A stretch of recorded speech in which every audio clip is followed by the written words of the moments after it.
Let's kick it off, y'all. It's that time again. The new stage is now set, so let the party begin. Everybody knows the name of the Dallas Cowboys. Let's go Cowboys. Hello everybody and welcome into the Cowboys Fan Show. As always, my name is Tyler Ortega. This is my co-host Scott Jeter. And Scott, the Dallas Cowboys are now 12-2, tied with the Patriots for the best record in the NFL. I gotta say, it feels great.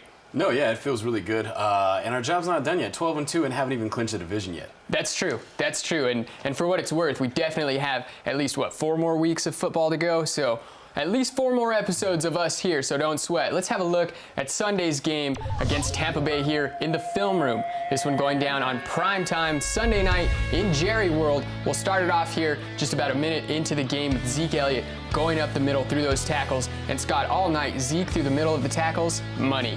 Yeah, he was unstoppable when he was going straight. I was screaming at the TV, I was like, just hand it to Zeke. I mean, feed the guy. That's all he wants. Yeah, as he always does. You see him doing it. Feed me. Back to the Cowboys now. 2nd and 11. Dak Prescott facing some pressure. He's going to be sacked on a second down. Brings him a huge 3rd and long. And, Scott, that was one thing that we were talking about over the last couple of weeks. The offense not winning on 1st or 2nd down, for that matter, facing these 3rd and longs. As we get back to these highlights, Dan Bailey makes the field goal. But that's really become a problem for these Cowboys. Yeah, it's going to happen. It didn't happen often in this game. Actually, Dan Bailey missed that field goal. Yeah, one of his 2 misses on the night. As I mean, you can only do so much. I think he's done well enough 56 so far. 56 is quite a distance. That's a little far. Now back to the Buccaneers here. Doug Martin getting the carry up to the left, and he'll pick up the 1st down. Inside the red zone now are the Bucs. They'll settle for a field goal as Aguayo splits the uprights. That makes it 3-0 to Tampa. 4 minutes left to go here in the 1st quarter. Dak Prescott finds the Bees, best slot receiver in football, picks up the 1st down. And Scott, we see it all the time, every Sunday. Cole Beasley, Julian Edelman, those guys are still battling for that #1 slot position. And maybe we see him in the Super Bowl, and maybe it gets settled there. Who knows, right? Don't want to count our chickens before they hatch, but I think that's kind of what we're all feeling here. Dan Bailey this time splits the uprights, and now we're deadlocked at 3 apiece. Just into the 2nd quarter now, Jameis Winston coughs it up. That's a Heisman winner right there, ladies and gentlemen. It just gets caught by the air monster, forcing the fumble. Dallas would recover. Big turnover there for the Cowboys. Yeah, he had some pressure up the middle on that one, and he tried to get the release out too quickly. He lost his grip on the ball, and it ends in 7 for us. And here we go. And this here has been the topic of discussion for the past few days. Zeke Elliott jumps into the big Salvation Army bucket. Originally they said he was going to be fined. He said he would match any fine with a donation to the Salvation Army. Well, it turns out the NFL has a little bit of leeway.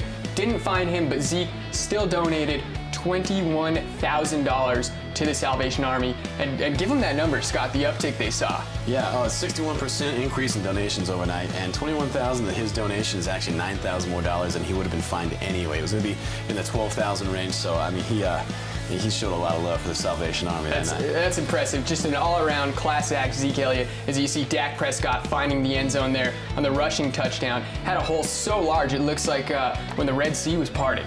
Oh, yeah, and then Jameis and these guys coming back right here. We were talking about this earlier, so I thought Mike Evans had one heck of a good. He only had 50 yards on the night, but, I mean, he was open every time he went to him. Jameis started to pick us apart in the 3rd especially. And here, a 34-yard field goal attempt just before half. Aguayo gets it through. That makes it 17-6. Dallas on top. 30 seconds to go now. Dak Prescott airs it out. He finds number 88, moves the chains. Dez Bryant, still one of the best receivers in football as well. Yeah, he had a bad game last week against New York. Oh, and Bailey missing number 2. Barely. It's all right.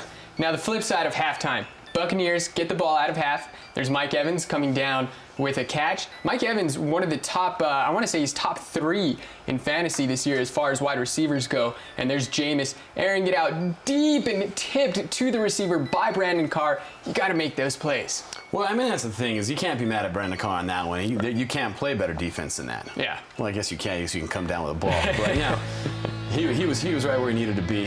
Just a lot of focus on the receiver right there. I mean, look at that, and man, ends up with 6. Yeah, that's why these guys are playing on Sundays. They can make plays like that every single time. As you see, Brandon Carr had it there. you just, some you win, some you lose. Right in his hands. That was painful to watch. 3rd and 2 now. Here's a reverse. Zeke trying to pitch it to Lucky, and it's fumbled, recovered. Now the Bucks 2nd and 18, and these are the plays that Dallas really needs to work on, Scott. Those, 2nd, 3rd and longs. We've seen them giving up those conversions a lot in the past few weeks. Yeah, and I touched on this earlier. As they really started to march down the field. They made some offensive adjustments at halftime, obviously, and it started to pay off for them in the 3rd, and that was got me a little nervous there. Yeah, that was a nice catch there by Cameron Brate, as you see just over the outstretched arms of Sean Lee. Now, next play here, a couple plays later actually, Jameis Winston finds Brate once again over the middle for the 1st down. You know what I call that, Scott? Fantasy points? Fantasy points. Winston now airing it out, and he's gonna find his receiver. 2nd and goal, excuse me. Winston drops back in the pocket, airs it out, and that's Brate once more coming down for the touchdown. This one actually puts the Buccaneers ahead of the Cowboys. Yeah, in the 3rd quarter, things got a little choppy right there. They just started marching down. Their offense was really on it until handed right back to number 21.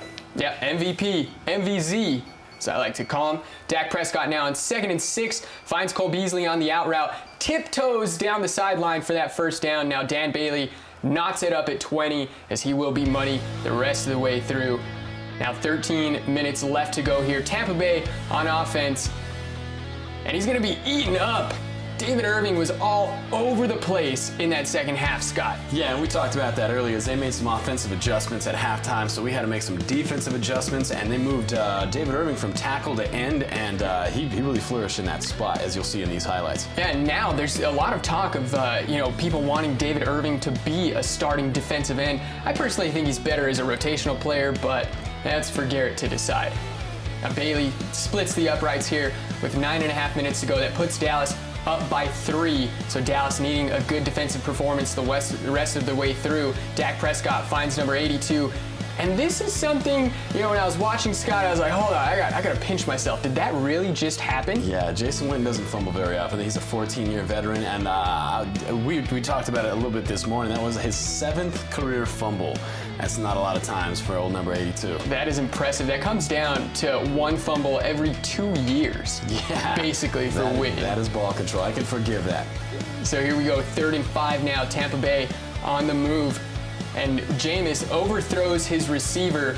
He's looking for Shepard there, trying to find the 1st down. Now, Dallas backed up inside their own 5. Dak Prescott's going to air it out, 88 over the middle. And Dez is so big as one of those receivers, when he runs those slant routes, he's not too afraid to get blown up, which is good. And here goes number 21, Zeke Elliott, ripping off huge chunks of yardage. I think if that's a quarter earlier, he has all the juice to burn everybody. Oh, I completely agree with that. And see, here you go, another one just right up the middle. I texted you actually during this game, and I was talking about I don't know why they were running reverses. I don't know why. He owned the middle of the field all day long, folks. Yeah, and we talk about it all the time, how Zeke is getting a lot more patient nowadays. That play right there was a perfect example of it. As you saw, the hole had to materialize. He hits it hard, and there's another sack for number 95. David Irving, which effectively wraps this one up. 3rd and 18 now for Tampa Bay. Winston going deep down the sideline, overthrows Mike Evans, and now moving on to 4th and 18. This one's pretty much done here, Scott. Yeah, at that point, I think it was really just, let's seal this one off. And see, Dak making a smart decision right there. He knows that we're up by 6. They don't have a lot of opportunity there. Punt the ball away. Ball control was really important in this one. 94 seconds left to go here. Tampa has one more shot. Have to go the length of the field. Jameis has done it before, but will he do it this time? 2nd and 10. Jameis in the pocket. He's going to step up and try to scramble a little bit. And Tampa very, very fortunate that one's not recovered by Dallas. Yeah, he was just under duress the entire 2nd half of this game, and that was one of the keys last week is get some pressure on Jamison. It really worked out, and here's another one. Yeah, 4th and 12, you get Jameis scrambling out of the pocket, and he's just going to air it out. It's going to be picked off by Scan. Good to see Scan back making plays. Yeah, Orlando Scandrick there, and I think the story of the second half was these cornerbacks. They did a great job in coverage. Jameis had a hard time finding anybody, and it gave us time to get to him. They flushed him out of the pocket a lot, and 4 takeaways on the day. 4 takeaways, only 1 turnover. That 1 fumble by Jason Witten, and that one Dak Prescott pretty much put all the Tony Romo talk to bed, completing 32 of his 36 passes, 279 yards. Also had a rushing touchdown. Zeke Elliott, 23 carries, a career-high 159 yards, tacks on a touchdown as well. And number 88, 8's all around for Dez, 8 catches, 82 yards. Solid overall performance for the Cowboys as they win 26-20. Yeah, it looked really good. I'd like to see a little bit more of a point differential there when we're +3 in the turnover battle. Right. However, I mean, we did exactly what we needed to do to put this game away. Made the adjustments in the second half after they did, and their offense was really rolling. Our defense stepped up, came on again, and I mean, just played a lights-out football in the second half and sealed this one. Yeah, and you said Jameis had a really hard time finding receivers to go to there in that second half. And it's not like Jameis is a slouch. He is a quality young quarterback. I mean, you give this guy just a few more years, I think he'll be in that top 10. And he's actually really good outside of the pocket. And they were showing the numbers during the game. And I mean, I think he's like #1 in the league when he rolls outside of the pocket. So we had him rolling a lot all night. And the fact of the matter was our cornerbacks were just up to the task. He just couldn't find anybody, even when he was rolling. Gave our guys, our D-line guys, time to get to him, and man, it was a tough night for Tampa Bay's offense in that second half. Don't go anywhere, ladies and gentlemen. We'll be right back to have a look a little bit more in depth at this game against the Buccaneers. You're watching the Cowboys Fan Show.